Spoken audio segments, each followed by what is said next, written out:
Board परीक्षाएं, उफ, मतलब सिलेबस इतना सारा और टाइम कम। ये टेंशन तो लगभग हर स्टूडेंट की कहानी है ना? हाँ बिल्कुल, ये प्रेशर तो महसूस होता ही है। तो आज हमारे पास जो दस्तावेज हैं वो इसी पर हैं, बोर्ड परीक्षा परफेक्ट टाइम टेबल की कहानी।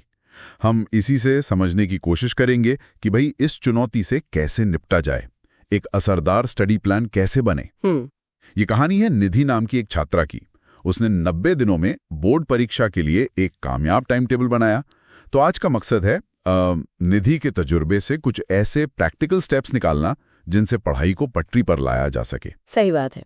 क्योंकि कई छात्र सोचते होंगे निधि की तरह ही कि भाई इतना सब कुछ मैनेज करे कैसे, मतलब सिर्फ पढ़ते रहना काफी नहीं है, एक प्लान होना चाहिए, है ना?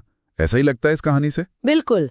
और इसमें दिलचस्प बात यह है, देखिए, कि पहला कदम सिर्फ सिलेबस को देखना नहीं है, उसको समझना है और फिर दिनों का मतलब यथार्थवादी रियलिस्टिक बंटवारा करना। अच्छा, जैसे निधि ने क्या किया, कुल 90 दिन थे, उसमें से 75 दिन रखे असल पढ़ाई के लिए, 10 दिन रिवीजन और ये जरूरी है 5 दिन बफर मतलब? हाँ, बफर मतलब कुछ भी हो सकता है ना, तबीयत खराब हो गई या कोई और काम आ गया उसके लिए। ये सिर्फ टाइम मैनेजमेंट नहीं है, ये एक तरह से शुरू में ही रिस्क मैनेजमेंट है, ताकि बाद में हड़बड़ी ना हो। अरे वाह, ये बफर वाला फंडा तो बढ़िया है। मतलब शुरू में ही सोच लिया कि कुछ गड़बड़ हो सकती है।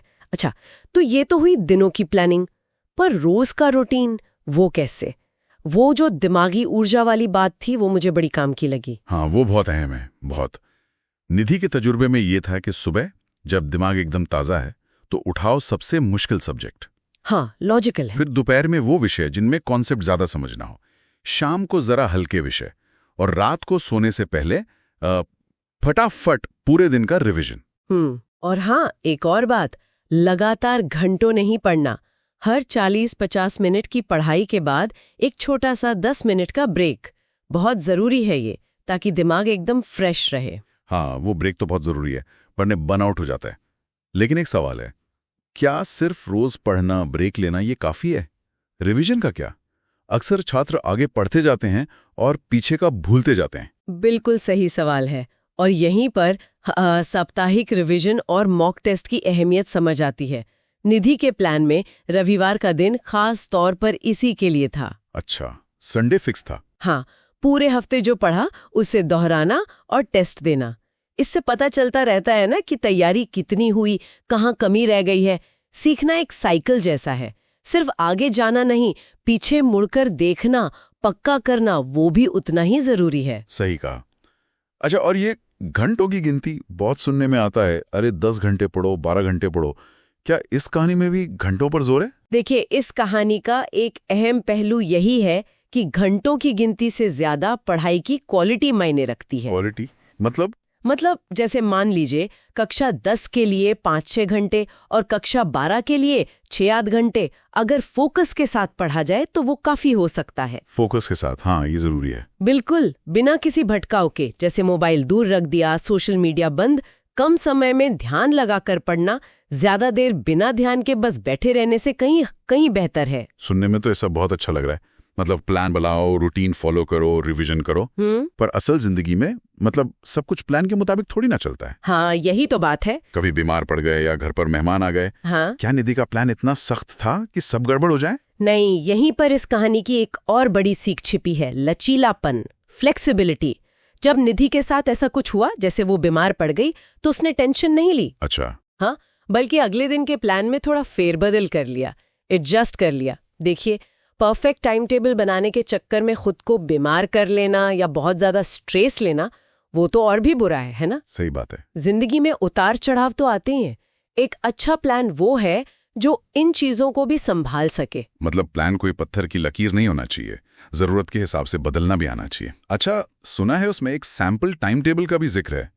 क्या उसमें कुछ खास है? मतलब सिर्फ पढ़ाई या कुछ और भी? नहीं, वो सिर्फ किताबी कीड़ा बनने का प्लान नहीं है। वो एक संतुलित, बैलेंस्ड दिनचर्या दिखाता है। अच्छा। सुबह जल्दी उठना, मुश्किल विषय पढ़ना, फिर दोपहर और शाम की पढ़ाई, बीच बीच में ब्रेक लेना, शायद अपनी हॉबी के लिए भी थोड़ा समय निकालना, और रात में, ये जरूरी है, रात में पूरी नींद लेना, संतुलन बहुत जरूरी है। तो अगर हम सार निकालें तो निधि की कामयाबी सिर्फ अच्छे नंबर लाना नहीं थी, बल्कि वो खुद का जिसे कहते हैं बेस्ट वर्जन बन पाई। बिल्कुल। कहानी का निचोड़ यही लगता है कि टाइम टेबल बस एक नक्शा है, गाइड है। असली चीज है स्मार्ट तरीके से पढ़ना, अपनी ताकत और कमजोरी को समझना और रोज थोड़ा बेहतर बनने की कोशिश करना। ये ज्यादा जरूरी है। एकदम सही कहा। तो मुख्य बातें क्या हुई? एक तो सोच समझकर प्लान बनाना, दूसरा अपने समय को अपनी एनर्जी के हिसाब से बांटना, तीसरा नियमित रिवीजन और प्रैक्टिस, चौथा पढ़ाई की क्वांटिटी से ज्यादा क्वालिटी पर ध्यान देना, और पांचवां जरूरत पड़ने पर प्लान में बदलाव करने के लिए तैयार रहना, मतलब लचीलापन। ये पांचों पॉइंट बहुत काम के हैं। हाँ। और जाते जाते श्रोताओं के लिए सोचने के लिए एक सवाल छोड़ जाते हैं। जैसा कि स्रोत में कहा गया है, बोर्ड परीक्षा कोई मंजिल नहीं है, बस एक पड़ाव है, या शायद एक नई शुरुआत। दिलचस्प। तो विचार ये है कि सीखने का ये जो योजनाबद्ध डिसिप्लिन तरीका है जो निधि ने परीक्षा के लिए अपनाया, उसे जिंदगी के दूसरे लक्ष्यों या दूसरे एरिया में कैसे इस्तेमाल किया जा सकता है।